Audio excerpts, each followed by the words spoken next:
Que seraient les moulins sans leur seuil? Ils n'existeraient pas tout simplement. Et pourtant, ils traversent les siècles depuis le Moyen-Âge jusqu'à nos jours. Mais pour combien de temps encore? Des détracteurs de l'Agence de l'eau Seine-Normandie, de la Direction des rivières d'Île-de-France, souhaitent les faire disparaître afin de permettre la libre circulation des poissons et d'assurer, soi-disant, la continuité écologique. Cette position trop radicale et incertaine ne peut pas laisser les propriétaires de moulins insensibles.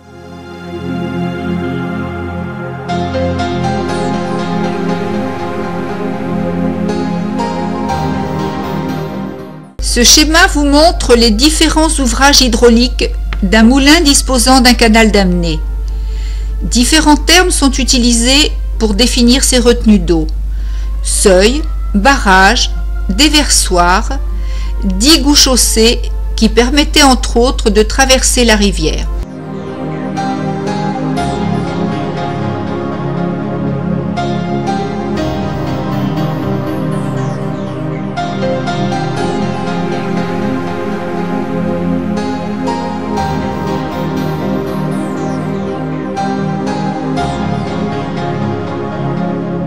Les cartes postales anciennes sont là pour nous remémorer l'existence des barrages ainsi qu'on les appelait à cette époque. Ils avaient fière allure et s'intégraient parfaitement dans les paysages environnants. Entretenus par les propriétaires, ils ne posaient aucun problème aux poissons migrateurs.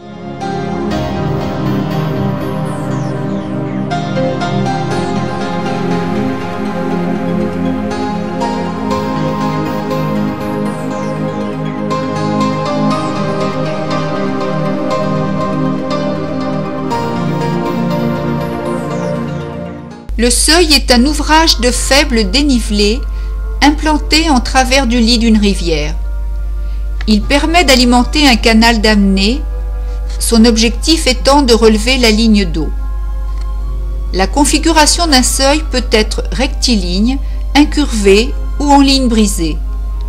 Son axe d'implantation est souvent oblique par rapport à celui de la rivière.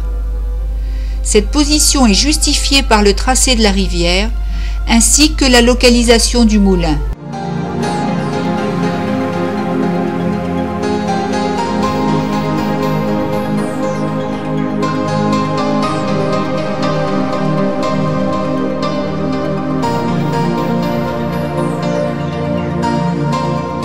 Il existe plusieurs conceptions de seuil: maçonnerie, béton ou enrochement. La majorité de ceux qui accompagnent les petits moulins sont en maçonnerie. Ils sont assez résistants s'ils sont surveillés régulièrement. Dès l'apparition de dégradation, il faut procéder à des réparations selon des techniques adaptées.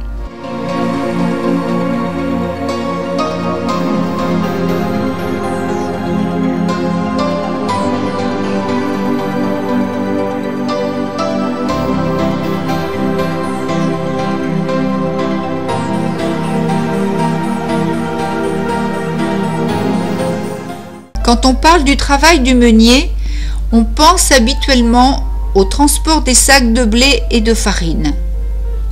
On oublie facilement tous les travaux annexes que les propriétaires de moulins ont obligation de faire comme stipulé par l'article L215-14 du Code de l'environnement. Cet article indique que le propriétaire riverain est tenu d'effectuer un curage régulier pour rétablir le cours d'eau dans sa largeur et sa profondeur naturelle.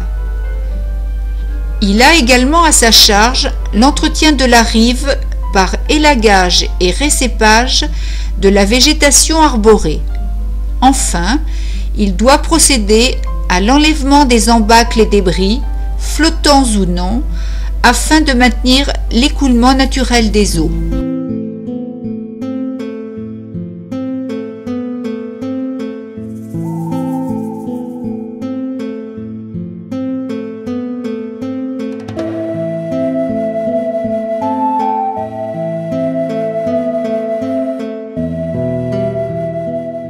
Le maintien en place d'ouvrages hydrauliques ne pose pas les problèmes que leur effacement produirait. En effet, cet effacement provoquerait des phénomènes d'érosion aux conséquences non prévisibles et certainement fort coûteuses. En 2002, Cécile Merlet d'Épidore, au colloque de Nantes, déclarait « Certains seuils doivent être conservés car ils assurent actuellement la stabilisation du profil en long de la rivière ainsi que la sécurité d'autres ouvrages. Par ailleurs, d'autres doivent être restaurés car ils provoqueraient des phénomènes d'érosion des berges consécutifs à la détérioration de la ligne de crête. »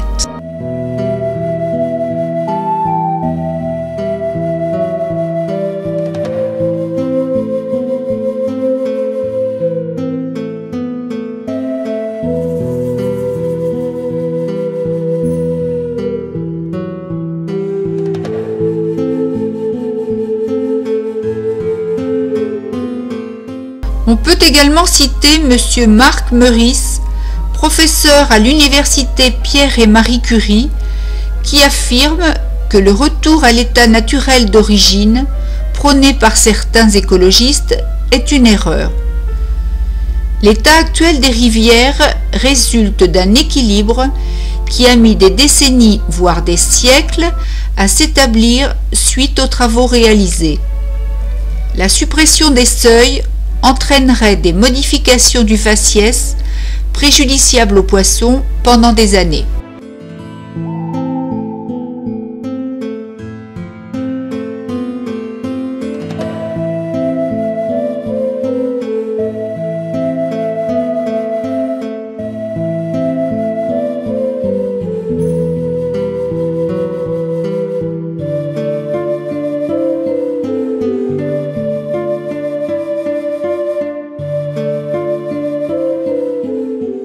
Certes, les moulins n'ont peut-être pas toujours bonne presse auprès de certaines associations de pêche. Elles considèrent qu'ils empêchent les poissons migrateurs de remonter les rivières. Il faut reconnaître que certains seuils font effectivement entrave, mais la majorité offre des obstacles franchissables aux salmonidés.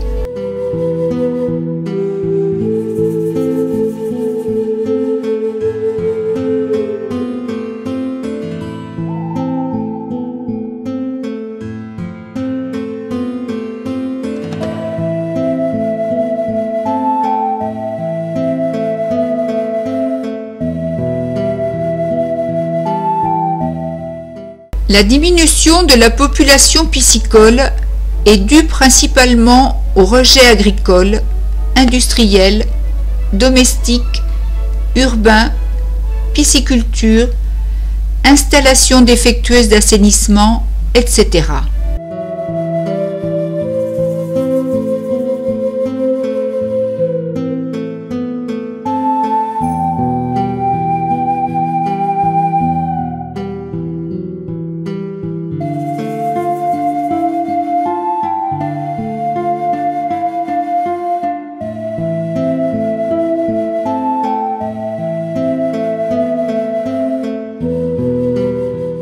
On remarque par ailleurs que ces pollutions nuisibles au bon état physico-chimique ne font pas l'objet d'une politique répressive très marquée de la part des autorités administratives. Les migrateurs, depuis le Moyen Âge, ont coexisté en grand nombre avec les moulins jusqu'à ce que des facteurs limitants nombreux et divers en réduisent le nombre.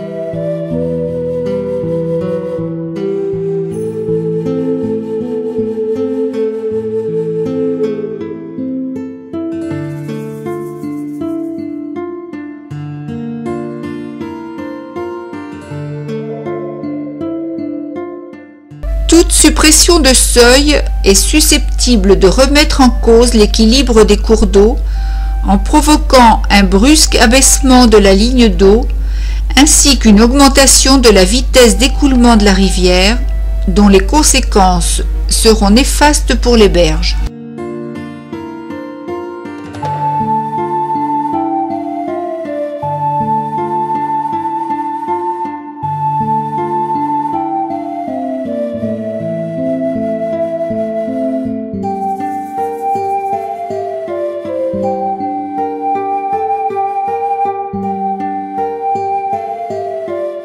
Il est vrai que tous les seuils ne sont pas en parfait état, certains nécessiteraient des travaux de remise en ordre.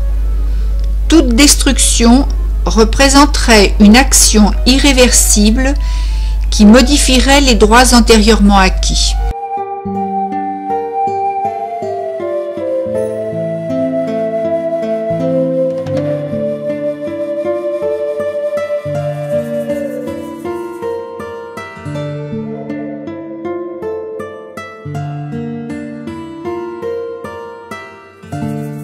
Effacer les barrages est un écran de fumée pour cacher les autres problèmes. L'écoulement de l'eau et l'analyse de la vie aquatique doivent être avant tout l'affaire de gens concernés, de gens expérimentés, de gens de terrain et non de technocrates prenant des idées fantaisistes. Une eau polluée qui coule sur un déversoir ne deviendra pas miraculeusement une eau de qualité si ce dernier disparaît.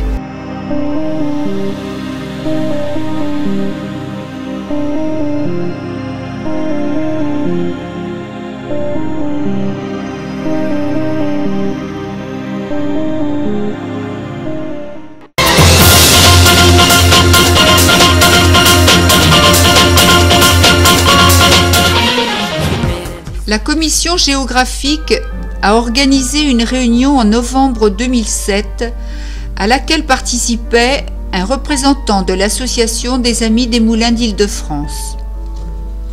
L'intervention d'Olivier Blatrix a été perçue comme une déclaration de guerre vis-à-vis des seuils ainsi que des propriétaires de moulins, tant par le vocabulaire utilisé que par la teneur de ses propos.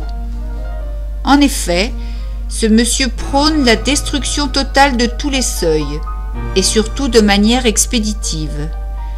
Il a déclaré « Il suffit d'une baramine ou d'un bâton de dynamite ». De plus, il a ajouté « Je vous montrerai que je sais le faire ».